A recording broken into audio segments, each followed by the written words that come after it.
pagi, Bu. Gimana kabarnya kalian hari ini? Baik, Bu. Alhamdulillah, baik semua ya.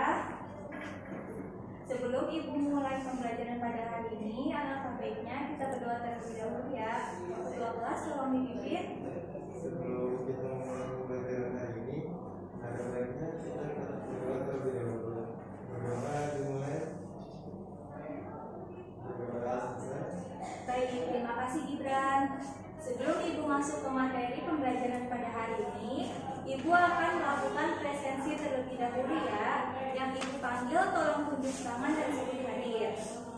Ahmad Yautari, Hadir, Bu. Anissa Nurafifah, Hadir, Bu.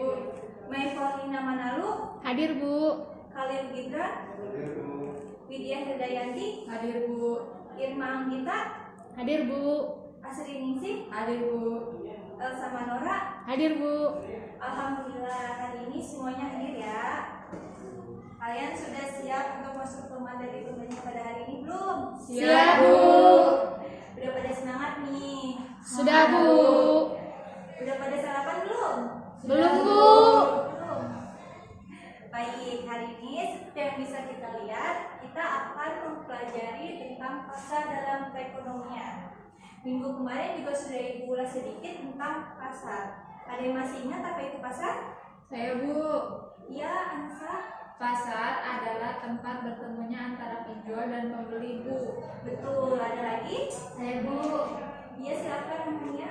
Pasar sebagai tempat transaksi, Bu. Baik, betul sekali apa yang dikatakan Anissa dan Amania. Jadi, pasar adalah tempat bertemunya antara penjual dan pembeli yang ditandai dengan adanya transaksi jual beli secara langsung. Dan di situ ada proses tawar menawar. Nah, kenapa sih Bu kita harus mempelajari materi pasar ini?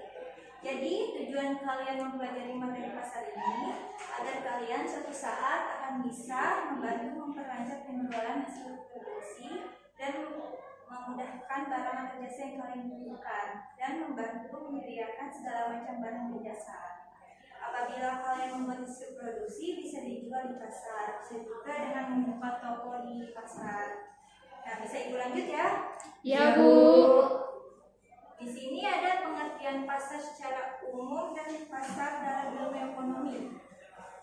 Pasar secara umum bisa diartikan sebagai suatu kegiatan atau transaksi jual beli. Sedangkan pasar dalam ilmu ekonomi didefinisikan sebagai besarnya penawaran dan permintaan akan suatu barang dan jasa. Kegiatan perekonomian yang terjadi di pasar pada umumnya berdasarkan persaingan bebas antara pembeli maupun penjual. Penjual atau produsen memiliki kebebasan untuk memproduksi, menjual ataupun mendistribusikan barang maupun jasa. Demikian halnya dengan pembeli yang juga memiliki kebebasan untuk membeli atau memilih suatu barang dan jasa sesuai dengan kemampuan daya belinya. Nah, di slide selanjutnya ada peranan pasar. Yang pertama, itu ada bagi produsen. Bagi produsen peran pasar sangat vital. Kenapa Bu sangat vital? Karena sebagai tempat untuk mempromosikan hasil produksi atau jasa mereka. Nah, jadi dengan adanya pasar, pembeli akan dapat dengan mudah mendapatkan barang yang mereka inginkan dari produsen tanpa harus mendatangi tempat produksi. Yang kedua ada bagi konsumen. Bagi konsumen, pasar juga memiliki peran sama penting, yaitu sebagai tempat untuk mendapatkan barang dan jasa yang mereka butuhkan. Maksudnya, konsumen tidak perlu mendatangi tempat produksi atau pabrik untuk mendapatkan barang dan jasa yang mereka butuhkan karena adanya pasar. Sehingga semakin luas pasar, maka semakin mudah bagi konsumen untuk mendapatkan barang dan jasa yang mereka butuhkan. Yang ketiga ada bagi pembangunan. Peran pasar bagi pembangunan adalah membantu menunjang pembangunan yang sedang berlangsung. Nah, maksudnya itu sebagai sarana untuk membantu pembangunan. Karena pajak dan retribusi yang ditarik pemerintah juga digunakan untuk mendanai pembangunan negara. Nah, yang keempat ada bagi sumber daya manusia. Kegiatan jual beli di pasar membutuhkan tenaga kerja atau sumber daya manusia yang tidak sedikit. Nah, maksudnya itu dengan semakin banyak permintaan akan tenaga kerja, pasar juga berperan dalam mengurangi jumlah pengangguran, membuka lapangan kerja baru, serta memanfaatkan sumber daya manusia yang ada. Yang kelima ada bagi pemerintah. Pasar juga berperan sebagai penambah pendapatan negara melalui pajak dan retribusi. Nah, maksudnya itu, bila barang dan jasa yang tersedia di pasar juga dikirim ke negara lain, negara akan mendapatkan tambahan pendapatan melalui devisa. Nah, selanjutnya ada bentuk-bentuk pasar. Nah, yang pertama itu ada pasar persaingan sempurna dan pasar persaingan tidak sempurna. Bedanya apa sih, Bu? Nah, bedanya pasar persaingan sempurna itu pasar di mana jumlah pembeli dan penjualnya banyak dan barang yang diperjualbelikannya itu homogen menurut anggapan konsumen. Sedangkan pasar persaingan tidak sempurna yaitu pasar yang jumlah penjual dan pembelinya itu tidak sebanding atau tidak seimbang.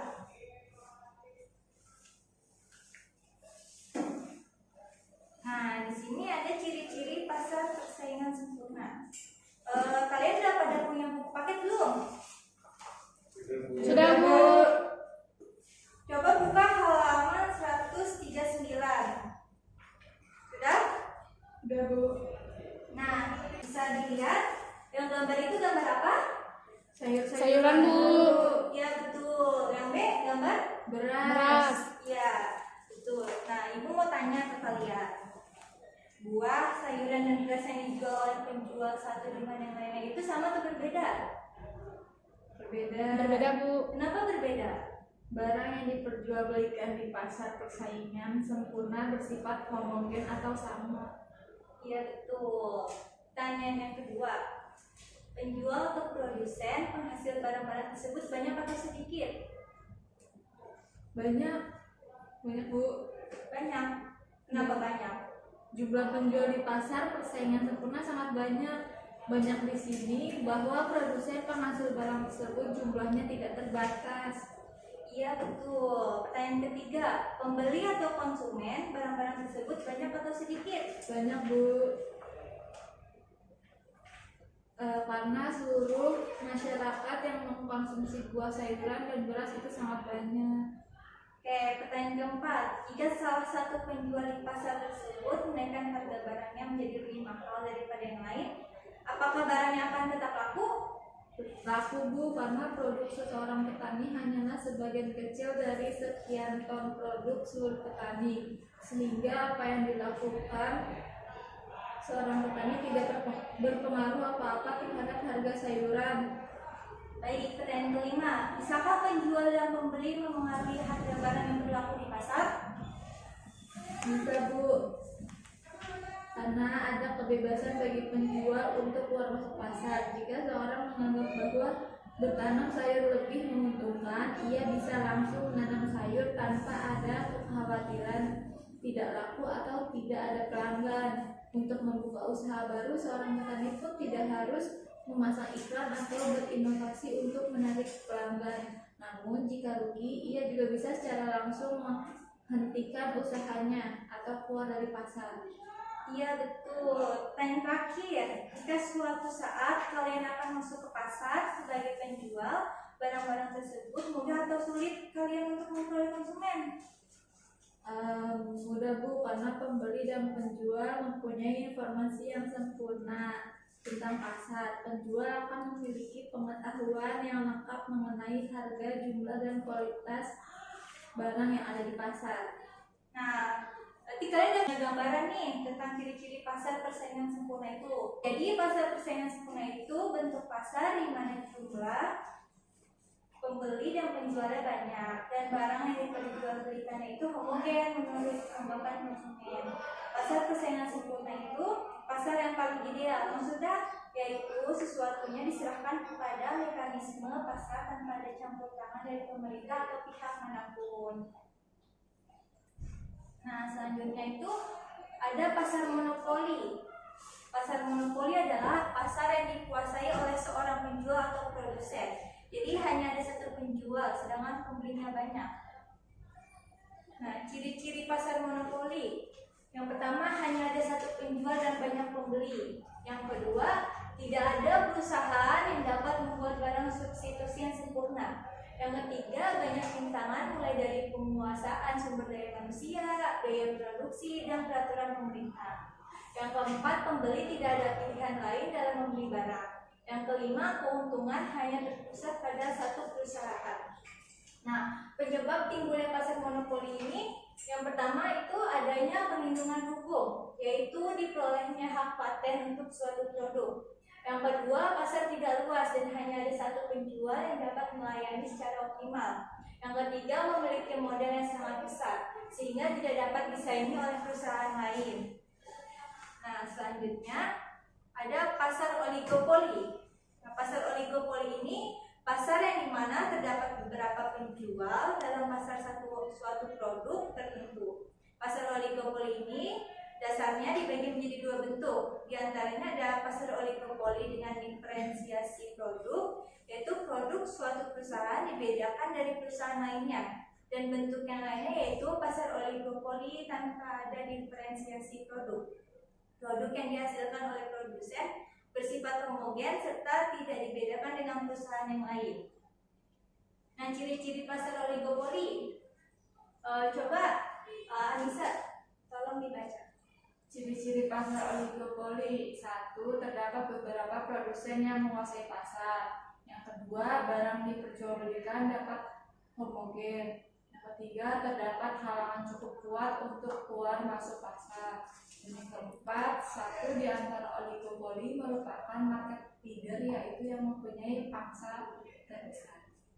Nah, penyebab timbulnya pasar oligopoli ini, yang pertama ada efisiensi skala besar.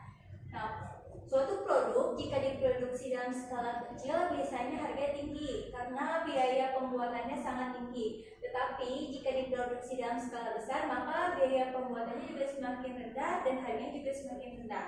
Yang kedua ada kompleksitas manajemen. Perusahaan yang besar akan mempunyai manajemen yang kompleks hingga dapat mendorong berbagai usaha untuk membuat suatu usaha yang lebih besar. Nah, selanjutnya ada pasar monopolistik.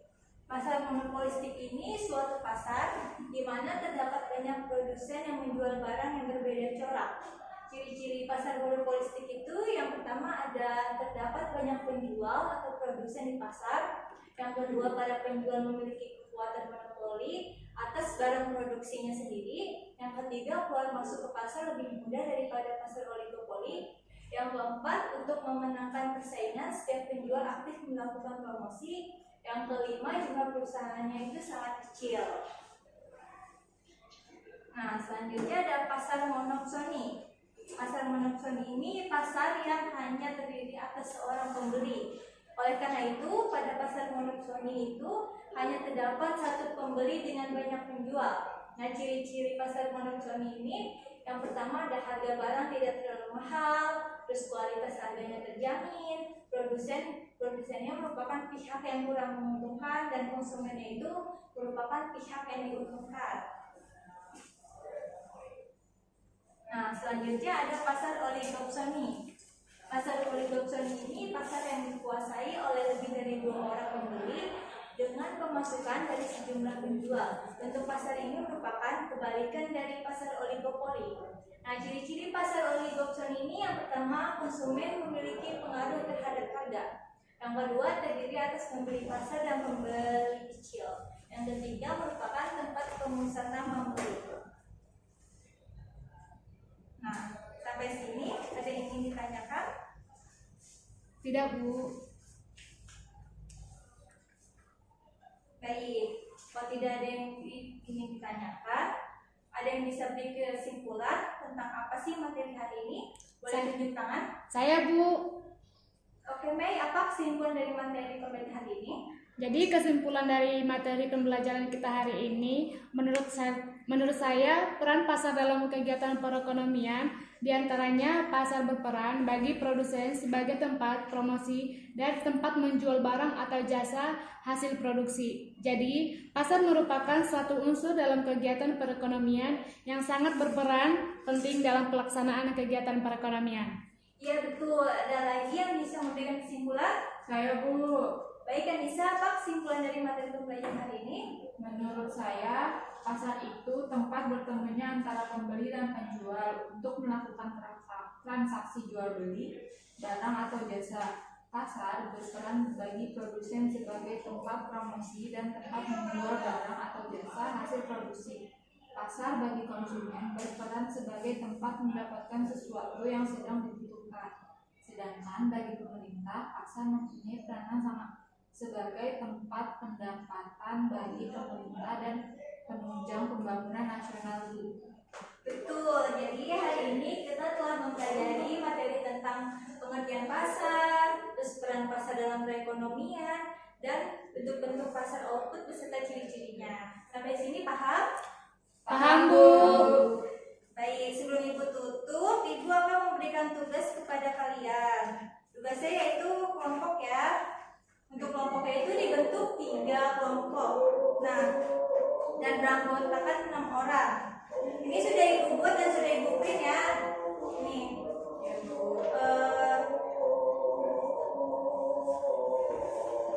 Kalau misalkan gak muat, kalian bisa kerjainnya di belakang ya. Baiknya, Bu. Minggu depan kita akan bahas maju satu persatu kelompoknya dan dipresentasikan ke depan. Paham? Paham, Bu.